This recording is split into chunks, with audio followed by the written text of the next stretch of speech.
Hello guys, welcome to my channel Priyanka kitchen. আজকে আমি আপনাদের সাথে একটা সুস্বাদু সোয়াবিন কষার রেসিপি নিয়ে চলে এসেছি। আমিষের দিনে যখন ঘরে মাছ মাংস ডিম থাকবে না, তখন এইভাবে সোয়াবিনটাকে কষে খেলে এর স্বাদ কিন্তু দ্বিগুণ, আর খেতে কিন্তু ততটাই সুন্দর। এই পদ্ধতিতে তৈরি করলে দেখবেন খেতে খুব ভালো হবে। তো চলো বন্ধুরা, ভিডিওটা শুরু করা যাক। ভিডিওটি স্কিপ না করে সম্পূর্ণ দেখার অনুরোধ থাকলো।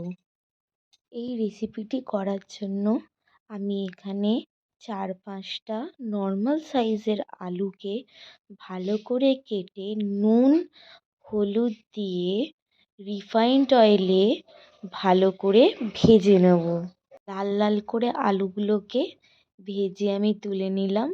তেলের মধ্যে জিরে, এলাচ দুটো, তেজপাতা আর শুকনো লঙ্কা দিয়ে দিয়েছি।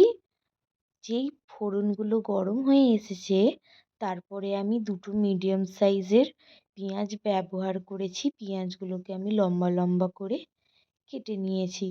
পেঁয়াজগুলো যতক্ষণ না গোল্ডেন ব্রাউন হবে, আপনারা একটু ভালো করে নেড়ে নেবেন। পেঁয়াজটা যখন গোল্ডেন ব্রাউন হয়ে এসেছে, তখন আমি আদা রসুনের পেস্ট ব্যবহার করেছি। দেখো কতটা ভালো লাগছে দেখতে। আদা রসুনের পেস্টটা দিয়ে কিন্তু আপনাদেরকে ভালো করে কষিয়ে নিতে হবে যতক্ষণ না তেল ছাড়ছে। এই রেসিপিটি আমি করার জন্য গুঁড়ো লঙ্কা আর হলুদ গুঁড়োকে জলের সাথে মিশিয়ে রেখেছিলাম। ব্যাস, আমি এখানে 2 চামচ অ্যাড করে দিলাম।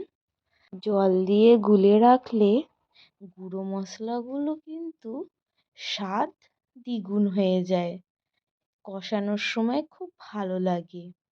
দেখো, ভালো করে কষিয়ে নিতে হবে যতক্ষণ না তেল ছেড়ে আসবে মশলা দিয়ে।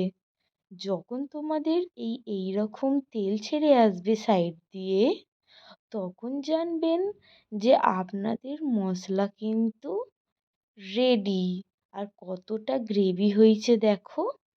গ্রেভিটা থাকলে কিন্তু এই সোয়াবিনের রেসিপিটা খেতে খুবই ভালো লাগে। আমি সামান্য পরিমাণ নুন মিশিয়েছি আর হালকা পরিমাণ চিনি। চিনিটা কিন্তু টোটালি অপশনাল, আপনারা চাইলে নাও দিতে পারেন। যখন দেখলাম মশলাটা কষি এসেছে, তখন আমি আলুগুলো দিয়ে দিলাম। দিয়ে আলুগুলো ভালো করে কষিয়ে নিচ্ছি। দেখো, আলু দিয়ে যখন তেল ছেড়ে এসেছে, তখন আমি দুটো বড় সাইজের টমেটোকে কেটে ভালো করে কষিয়ে নিচ্ছি। আমি আলুটাকে হাফের বেশি গলিয়ে তারপরে টমেটো দিয়েছি, নাহলে আলু সেদ্ধ হতে প্রচুর টাইম লাগে। তারপরে সোয়াবিনগুলো দিয়ে দিলাম, দিয়ে ভালো করে কষিয়ে নিতে হবে খুবই ভালো করে। দেখো আমি এখানে কতক্ষণ ধরে কষিয়েছি। এখানে কিন্তু সোয়াবিনগুলোকে ভালো করে কষাতে হবে, যাতে প্রত্যেকের ভেতরে মশলাটা ভালো করে ঢুকে যায়। কষানোর পর আমি এখানে সামান্য পরিমাণ জল ব্যবহার করেছি। তোমরা চাইলে সোয়াবিনের ঝোলও করতে পারো, কিন্তু আমি এখানে সোয়াবিনের কষা করেছি। দেখো, একটু জলটা বেশি দিয়েছি, কারণ সোয়াবিনের জল টেনে নেয়। যতক্ষণ না ফুটে আসছে, ততক্ষণ আমি চাপা দিয়ে ফুটিয়েছিলাম। ব্যাস, আমাদের সোয়াবিনের রেসিপি রেডি। দেখো, দেখতে কিন্তু কতটা সুন্দর লাগছে। অনায়াসে আপনারা এক তরকারি ভাত খেয়ে নিতে পারবেন। তো অবশ্যই আমাকে জানাও আমার এই সোয়াবিনের রেসিপিটি আপনাদের কেমন লাগলো। ভালো লাগলে অবশ্যই চ্যানেলটা সাবস্ক্রাইব করে পাশে থাকবেন। পরের ভিডিওতে আবার দেখা হচ্ছে। Bye bye.